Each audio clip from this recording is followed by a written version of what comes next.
Greetings, everyone, and before I begin ranting and raving incoherently, I thought I'd tell you about Anchor by Spotify. It is the easiest way to make a podcast with everything you need to do it all in one place. And believe me, if I can do it, anybody can do it. Anchor has tools that allow you to record and edit your podcast right from your phone. And when you host through Anchor, you can distribute your podcast through listening platforms like Spotify and Apple Podcasts, and even more. It has everything you need to make a podcast all in one place. And best of all, it's free. That's right, Anchor is free, and who does not like free? So if you're interested or you want to make your podcast today, download the Anchor app or go to anchor.fm to get started. That is the Anchor app or anchor.fm to get started.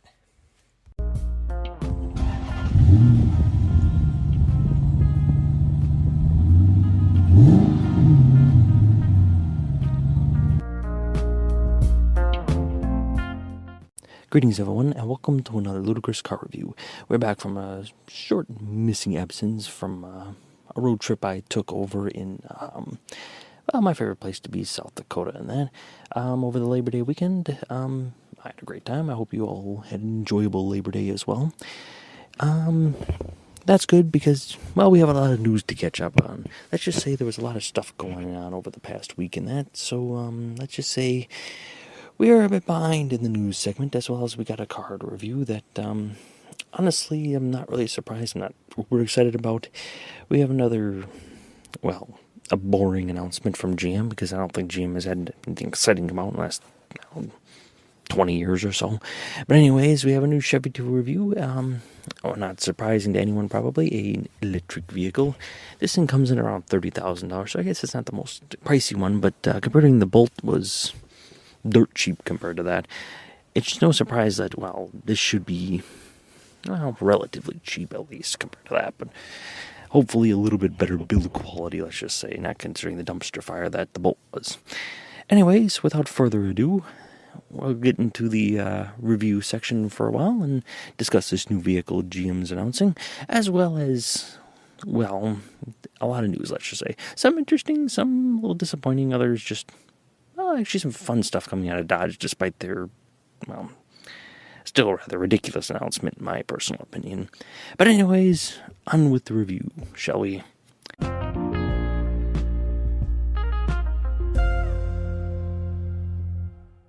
So, the car we're going to be talking about is a 2024 Chevrolet Equinox. It is a $30,000 electric SUV, and honestly, it's not horrible to look at least, let's just say. This thing has about 300 miles of range, an optional all-wheel drive, and let's just say the price-wise is not bad. The Bolt was a little bit cheap, well, probably a little too cheap as far as build quality. So for $30,000, I guess it's not horrible. But again, it's just another stereotypical SUV styling. Honestly, I'm not quite sure how many SUVs GM's going to come out with at this point. I've kind of lost track. I think they're in the 20s at this point. I think every brand of every type has at least like 5 or 6 of these things. I don't know why they keep coming out with them. I can only imagine they're cannibalizing half their own market for some reason. It just seems a little ridiculous. But I guess for around $30,000, I can kind of see the advantage to it, maybe, considering the Ford Mach-E comes at a base price of about $45,000, and the Honda Equinox comes at $41,000. See, I think the cheapest one is the Volkswagen ID4, which is, well, a joke. That thing comes in about $38,000. So for $30,000, that's not too bad. But considering their, well, slight reputation with fiery batteries, honestly, you can see a bit of a problem where, let's just say, people might be still a little hesitant at the cheaper price point. But that being said, there's some news coming up a little later that you might notice that might cause another issue down the road. But anyways, it's got 300 miles of range, which again, to me personally, is just quite enough. When most cars nowadays are getting at least, with a gasoline vehicle, you can get the 500 miles of range, and on top of that, top it off in 2 minutes. 15 minutes and that to charge up a car just really isn't worth it. So overall, it's a stereotypical hatchback in that we don't really have a whole lot as far as the numbers go for this thing. I think it has a few different trim options with a few different horsepowers in that. Let's see. Okay, here we go. The price point starts with a front-wheel drive 1LT trim. It's good for 210 horsepower and 242 pounds of brake with an estimated 250 miles of range. Wait a minute. 210 horsepower. That's actually pretty dang wimpy for this thing. I mean, considering electric vehicles and that, normally you think big power in that, and it doesn't really have that much range to match it either. This has got to be a pretty lightweight vehicle with a small battery. You can apparently upgrade to a larger battery pack to boost the range to about 300 miles. While all-wheel drive versions, which are only offered with the big battery, it should deliver about 280 miles per charge. Which again, it isn't really that impressive. That's pretty short range. This larger all-wheel drive option has 290 horsepower and 346 foot-pounds of torque. Compared to similar models from the Porsche Mach-E, it makes almost 56 less, or 56. Yeah, the Mach-E makes almost 56 more horsepower than the Equinox EV. But presumably with a serious price premium. But even then, I don't know. It just seems a little wimpy, to be honest. And considering these cars weigh like a metric ton, I mean, dang, it's got to be a bit of a putz on the road. The DC charge session is in the it can add to about 70 miles of range in less than 10 minutes if you go to those DC fast charging stations, which again, it just isn't fast enough. I mean, the fact is that, let's face facts here. If you get only 70 miles out of it in 10 minutes, I mean, that's kind of abysmal, really. When, like I said, the problem is you can get 500 miles range out of a gas car in 2 seconds, or 2 minutes if you want to take it a serious thing. Anyways, this thing goes all the way up to apparently I think a 3RS trim model, which can upgrade to a 9.2 kilowatt capacity, which ranges to 51 miles per hour. I don't know. Let's just say the car just doesn't come off as impressive to me. Looking at the exterior of the car, it looks kind of like another stereotypical, boring, GM SUV. It's nothing really that stands out to me as unique or special.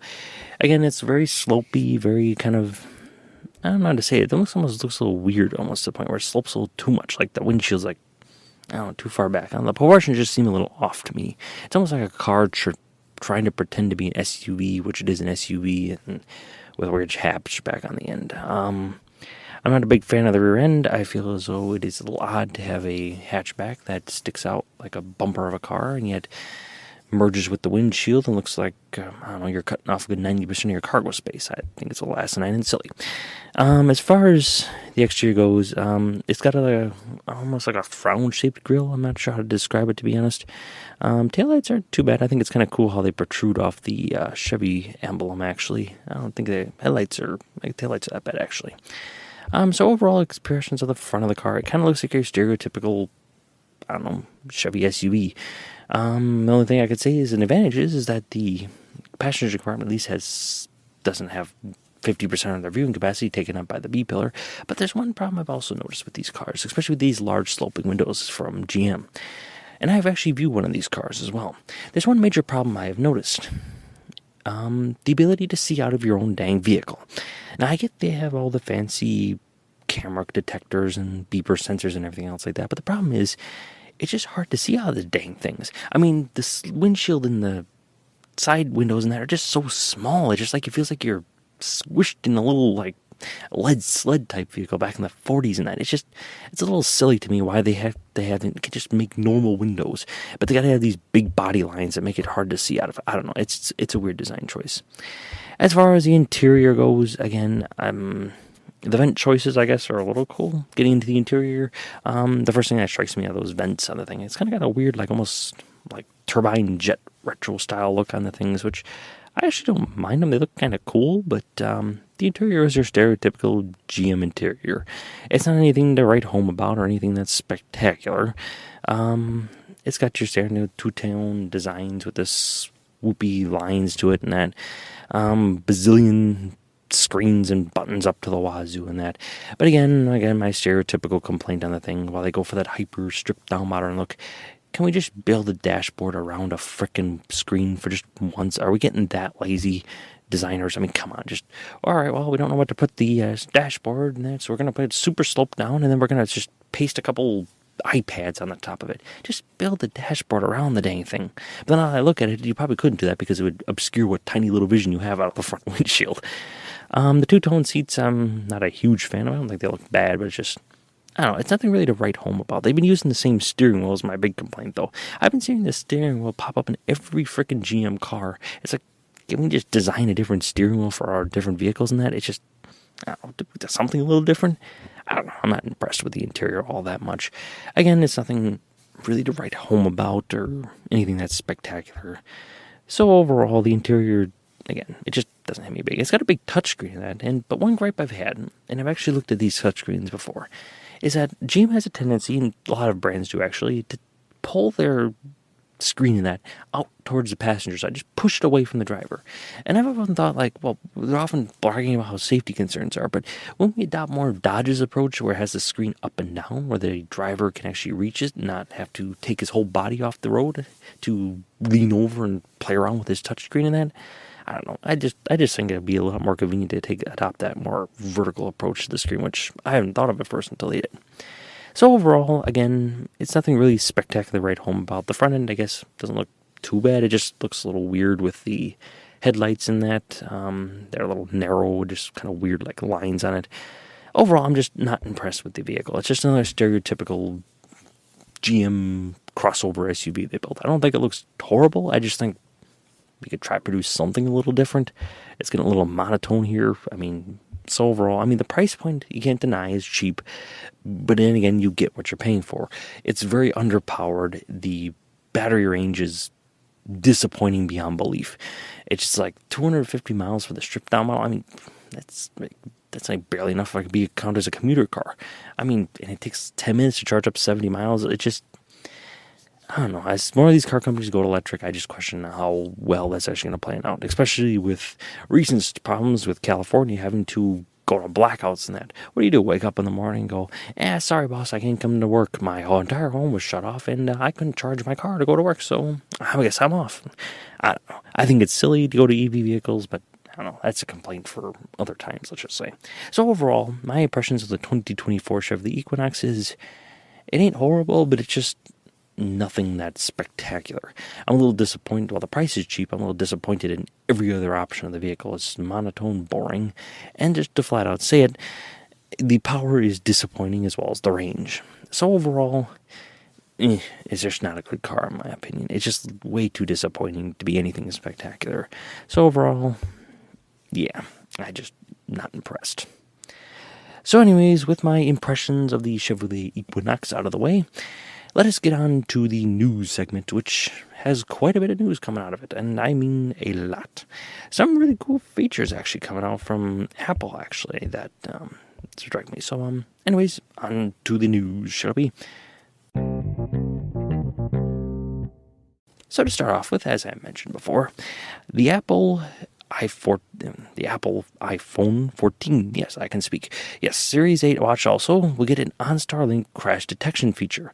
So apparently this device now connects you to emergency services if you apparently, let's see, yes. So basically it's got like a emergency call screen both on your phone and your watch that apparently if you, let's see here, apparently actually if you just wear the watch or have the phone on you, these things actually detect if you've been in an accident and apparently it dials emergency services.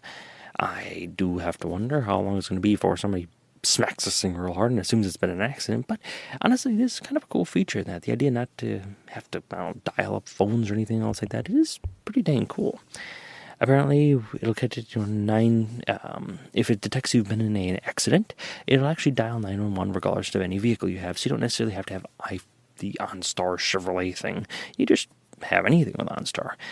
So, honestly, it is kind of a cool feature that I think, unfortunately for some people, might actually come in handy.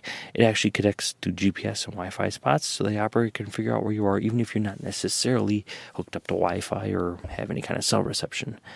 And it's also, I don't know, it's just a pretty cool feature, honestly. I guess it uses the accelerometers and gyroscopes to figure this stuff out.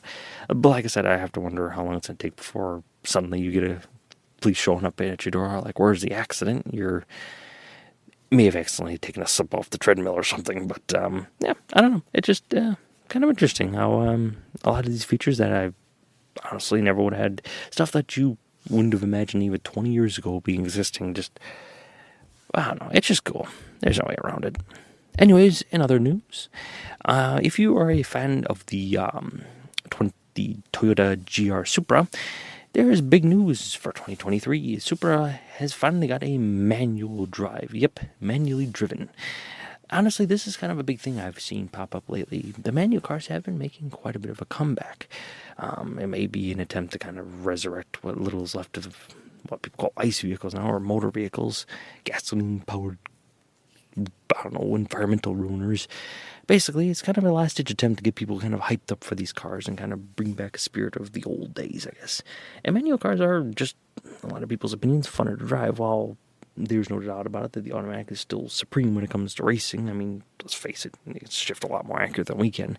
It's just fun to drive and provides a lot more important experience. But there's one thing I have noticed, to be honest. There's not a whole lot of American cars producing out manual transmissions, which just seems odd to me. You know, like the muscle cars and sports cars and that. You think that we'd be the ones, or all the fancy ones, but no, it's always these Toyotas and Civics and that have all these manual options in the car. You really think that, I don't know, anyone else would actually get into it in the American side? I think the only ones still producing a stick are, well, Camaro's going out, so they don't have any more. Chevrolet, the Corvette, doesn't have a manual. The only ones that have manuals left are the Dodge Charger and Challenger. No, Challenger has it, although that's going on for this year. I think the Charger has a weird link system that's coming up for the new ones. And then Mustang, that's about it. That's the only ones that got manual left in the U.S. A lot more foreign cars making it. So if you're interested in buying manuals and that, I don't know, maybe check out a Supra. You might actually be pleasantly surprised. What other news we got? Okay, we got news from Rivian and Mercedes-Benz. You know, Rivian has kind of surprised me, to be honest. I mean, it's always been a bit of a weird car company. I actually finally saw my first Rivian a week or two ago. And honestly, it's a car company that has, despite not really doing anything like Tesla-level stuff, producing billions of cars or something like that, the fact is that it has kind of cemented itself pretty well into the automotive fabric we see nowadays. Rivian is actually teaming up with Mercedes to tackle the European electric van market. And kind of a picture of a concept vehicle, and it doesn't look bad, I guess. I don't know. I can't get over Rivian's like Wall-E style headlights. I don't know. It's just a weird design feature that just way too quirky for me. Anyways, these vans are, to be honest, a new joint venture built between the two electric car company commercial vans for the European market. It's supposed to be efficient manufacturing setup. Basically, they're going to be combining facilities to make these type of fancy-ass vans for work and for, well, van lifers or whatever those people call themselves. Anyways, the deal hasn't been finalized yet. They're just sharing release statements and just kind of going over some preliminary details on that. But if this deal does go through, we might see Rivian kind of begin to cement itself in a more firm position. Anyways, in more, well, abysmal news from GM and what I mentioned earlier with the Equinox, well, not really being that big of a deal yet, is because GM CEO Marabara says the chip shortage could stretch beyond 2023. Yep, next year and beyond. Honestly, while most these car companies they're still struggling quite a bit, there's no doubt about that, but the slowing in sales and the ability to kind of catch up has put most of them in a pretty firm spot. GM, despite everything, seems to be the only car company that is completely falling apart and falling flat on its face in this chip crisis and that. I don't know what they're doing or what they refuse to do that's causing these constant problems for them. But GM is really the only one that seems to be struggling with this. While other car companies, like I said, are still having problems, GM is the one that's really been kicked in the teeth by this problem, and including recalls and everything else with their electric vehicles and a bunch of other problems. It's really putting a hamper on their ability to actually produce vehicles. The issue is eased up a bit within the last 6 months or so, but we may not be out of the silicone force yet, as Mordrin reported. During the interview with CBS Morning, it says, given the early preview of the 2024 Chevrolet Equinox EV during the segment, one of the reporters asked Burra about supply chain issues, which she pointed out the semiconductor shortage is the main culprit and predicted that it could last all the way past 2023. Again, I'm a little disappointed. Like I said, GM is the only one that seems to really be kind of, like I said, kicked in the teeth by this yet. Like I said, other car companies are struggling, but GM, I mean, come on, get your act together, especially if you're going to be producing all these new vehicles and that. Another interesting news out of Toyota and that, the GR8 sports car gets turbochargers, but there's a bit of a catch.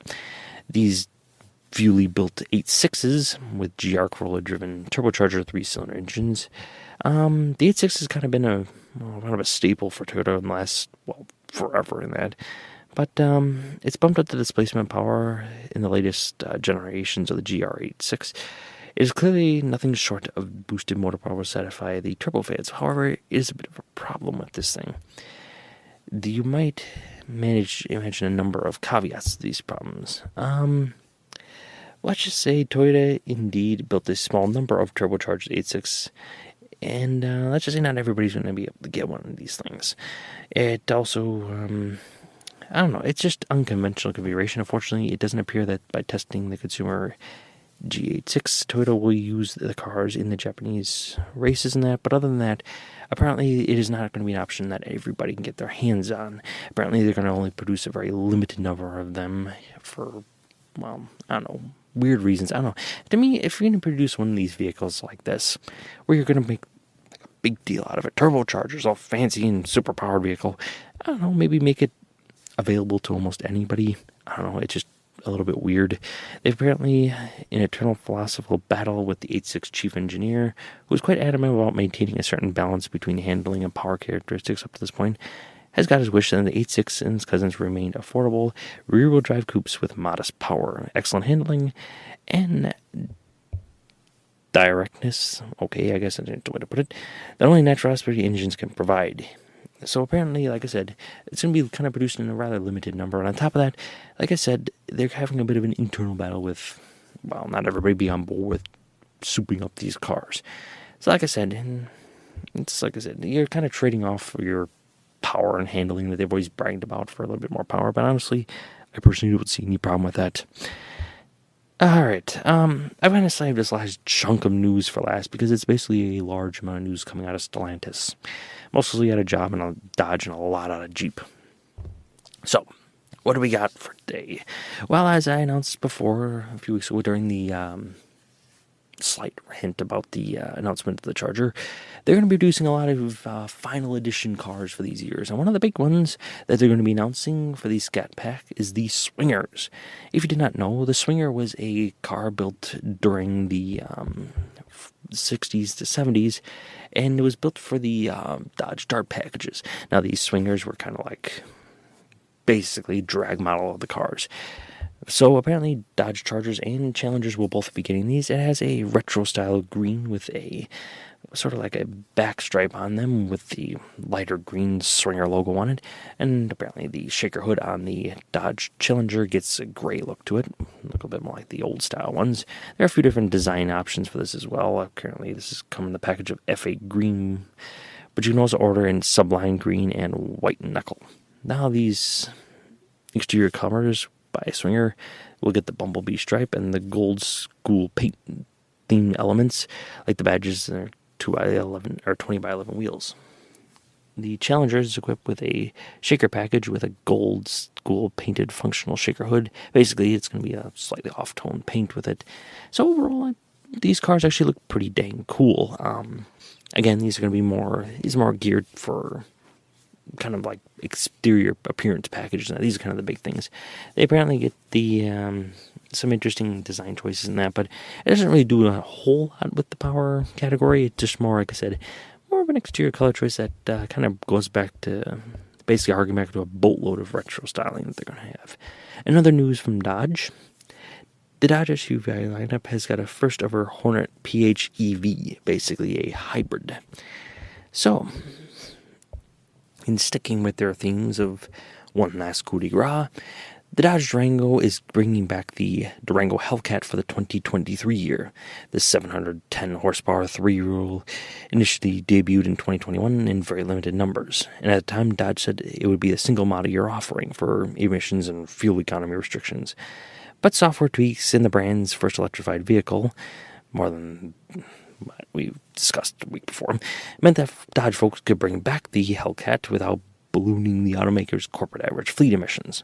Basically, this is going to be a, gas guzzler, let's just say. The most powerful Dodge SUV ever returns for 2023, unchanged from 2021. Expected price point is in the mid-80,000s. Again, this is not a poor person's car or an average person's car. This is if you need to get your kids to soccer practice like a bat out of hell. Anyways, it ranges from 0 to 60 in 3.4 seconds, quicker than the Dodge Challenger or Charger, which to me always surprised the hell out of me, but I guess it is all-wheel drive. A supercharger striking under the hood will basically haul ass faster than any other person on the block. That being said, let's just say fuel economy will be affected, but I don't think that's your concern when you're buying one of these things. Now we move on to the Dodge Hornet. Again, I'm disappointed that they're calling this thing a Hornet, but you know. Again, the new small SUV for the 2023 Hornet Dodge will be built to the same platform that corporate sibling Alfa Romeo's new Talenti. Oh shit, that's what it's based on? Oh, bloody hell. I'm not really they used to be based on Mercedes cars, so I guess I can't say a whole lot for the old Chargers, but I mean, Alfa Romeo? Anyways, not that it has a lot of common. The Hornet is the all-new model for Dodge, aims squarely at the compact SUVs, which I absolutely despise at this point, like the Toyota RAV4 and the Honda CR-V. This is their first crack at a segment. It's a standard all-wheel drive with a turbocharger 4-cylinder, cranking out about 265 horsepower. 4-cylinder. I thought they were making a Hurricane engine. I guess it's not for this one. The Hornet is actually a subcompact, but with the performance design, the price is around $30,000, which aims for the compact segment, which ain't too bad. It has but that's just the base Hornet GT. The flagship Hornet RT will be powered by a plug-in hybrid 4-cylinder. It's good for a claimed 36 miles of pure electric charge, which I don't quite see the point, and 0 to 60 time in 5.1 seconds, which is pretty dang fast, actually, all things considered. Apparently that would be the quickest in its class. There are multiple performance options for also these segments as well. Overall, I think I don't know. Let's face facts here. The Hornet was always a bit of or the Hornet, I should say, was kind of more of a muscle car. Everything they did was a muscle car. This is kind of a safe play from Dodge that I think, unfortunately, while they may sell a decent number of them, I think they're going to quickly come to regret. Like I've mentioned before, Dodge has kind of cultivated quite the fan base, and I don't think many people are looking in this fan base to buying a Dodge stereotypical, boring, run-of-the-mill, freaking, I don't know, compact SUV. Why they're making this is freaking beyond me. Does it look that cool? No, it just looks like another boring SUV. I guess it's got a little cooler hood, I guess, but I mean, it's just nothing spectacular. I mean, boring, yes. Disappointing, yes. It just, I don't know. The move is beyond me. Anyways, in other news that honestly I prefer much better, the Jeep Wagoneer. Now, the Wagoneer has been a bit of a hit and a miss. While many people love the exterior, the car overall, and the interior as being super luxury and a great car, and some people say the suspension is great. Other people have complained, especially in my family at least, that the exterior needs a little bit to be desired. But that being said, let's just face it, it's a large SUV, and everybody's boasted about it, especially in GM's case with their Suburban models and that, they're going to be the first ones to electric, blah, blah, blah, blah. Well, Jeep is already hitting back, apparently, which is surprising considering that Jeep, basically, and Stellantis in general, Dodge and Jeep have been kind of the stagnant ones in the electric market and seem to have suddenly burst onto the scene with a boatload of options. Anyways, the Jeep Wagoneer S, the new 600 horsepower, and you heard me right, yep, 600 horsepower, coupe-like electric SUV that is coming soon. It is a mid-size premium electric SUV that expands the Wagoneer family. This is kind of looks it's a little bit, I guess, larger than the Hornet, but smaller than the Durango. I don't know, it's kind of again, another crossover, I guess you could say. It's not quite. I don't know. There's only some preliminary pictures out there, so there's not a whole lot about it yet. Apparently, it's going to have a boatload of power, and apparently, according to them, also a really good amount of range as well. Apparently, around 400 miles. Overall, the Jeep Wagoneer has been a big hit for them. The Wagoneer S will be the STLA large platform, presumably with dual motors. So the Wagoneer family has been a big expansion for Jeep, and it's kind of becoming its own little brand segment. Jeep has always kind of lacked, or basically been their only option for large SUVs, and they've had Cherokees and all that stuff, but they've kind of struggled to make anything out there that really stands out. So hopefully this will be a little better option for them going down the road. Again, I'm not a big fan of more mid-size SUVs, and not that the world needs more of them, but I guess they are selling like hotcakes, so Dodge and Jeep should probably start getting in on the motion, I guess. I can see why they're making them. I just personally don't care for them. In other news from Jeep, and more EVs in that case, the 2024 Jeep Recon EV. And apparently, this is not a Recon or a Wrangler or anything of the sort. Looking at photos and that, the car is kind of a crossover between, well, honestly, it looks a little bit like, the old, what do they call them? Renegades, I think? Yeah, Jeep Renegades. It's like a mixture between a Jeep Renegade and a Wrangler. It would be the best way to describe it, even though they say that's how you should describe it. Anyways, apparently it's got some really good acceleration, and considering Jeep now has announced their Grand Cherokee plugins and the Wrangler 4xe, this is apparently another basic burst into the market for producing more electric vehicles, which again is a bit surprising that Jeep and all that seems to have come out with this practically all at once. Apparently, it's not as, well, let's just face it, off-roady as Wrangler, but apparently it's actually a pretty good 4x4 crossover between the two of them. It's got squared-off headlights, which they've tried that before, and it wasn't super popular, but we'll see. It's apparently every bit as capable as the 4x4 Rubicon Trail Ready right out of the chute, according to the Jim Morrison over at Jeep. And overall, looking at the pictures of it, actually don't look half bad. I'm not a huge fan of the exterior styling on the front, but overall, it's kind of like your mixture, kind of like, it seems to be kind of slightly breaking into the market that the, what is it? Let's see. Oh yeah, the old Bronco Sports are. Not quite a Bronco Sport, though. It's kind of weird. I'm not quite sure where to put this vehicle. It ain't quite like your off-road crazy nut job guy, but it ain't quite your, I don't know, shopping mall run-of-the-mill sort of off-road roady vehicle. It's kind of in a weird segment that I'm not quite sure where to put it. It overlaps heavily with the Wrangler, but it's not quite Wrangler capabilities. But then again, it's not quite road capabilities easier. Apparently, the all-new electric SUV is trying to leverage some of the popular Wrangler's magic, while also still making it still accessible to the average person.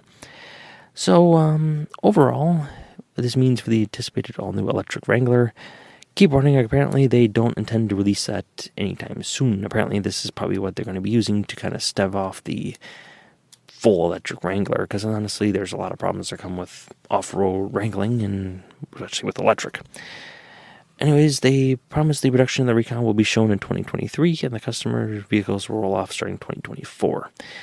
So overall, the vehicle doesn't look bad, I guess. Like I said, I'm struggling to find out where to put it. Like I said, it looks a tiny bit like a weird monstrous crossover between a little bit of a Bronco. Yes, I said Bronco from the side. A Wrangler with a large sprinkling of Jeep Renegade. Like I said, it doesn't look great from the front. It's a good side profile, just a little disappointing from the front. I don't know how to feel about this vehicle yet. I need to kind of see until they actually produce this vehicle. We'll kind of look at it a little closer then. But apparently, a lot of people have a lot of high hopes for this thing. I don't know. We'll have to see. So, that's the final news from Jeep, Dodge, and everybody else. So, overall, the news wasn't horrible this week. Some sad news from GM with their chip shortage, and then a lot of news coming out of Jeep and Dodge in the last few weeks about EVs and that. Like I said, from a car company that basically went from having absolutely nothing and basically pure V8 horsepower, which I liked, to a company that suddenly practically half their vehicles are now electric. It's a bit of a shocker to me, and definitely quite a fast-moving play. I'm not quite sure how this is going to work out for them, like I've often said before. If you're going to be doing this, at least provide some sort of transition period for people to get accustomed and acclimated to this new Jeep and Dodge. We'll have to see. I'm kind of leery of how fast they're moving about this. I mean, it gives people some time, but I guess as long as they're not taking away too much while still giving people the option, I don't know, not much to say about it. Anyways, that does it for the news for today. And,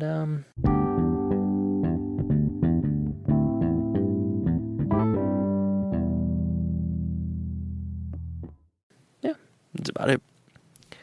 Anyways, I appreciate you all checking out the show. If you're interested in, well, anything else, I actually finally have gotten my website up for the final bit of news. Yep, it's not anything fancy, and I do plan on adding a blog section where maybe down the road I can kind of create forums and that, but for now, it'll give you a link to where you can find my podcast, a little bit about it as well. So if you're interested, check that out. It is lcreviewer.com, Again, that is lcreviewer.com. I have a link to it in practically all my little Spotify sections and that. Anyways, I appreciate you all checking me out. Please give a like or subscribe or a rating wherever you can see the button and option. I would greatly appreciate it. Thank you all. Have a great day and a wonderful night. Goodbye.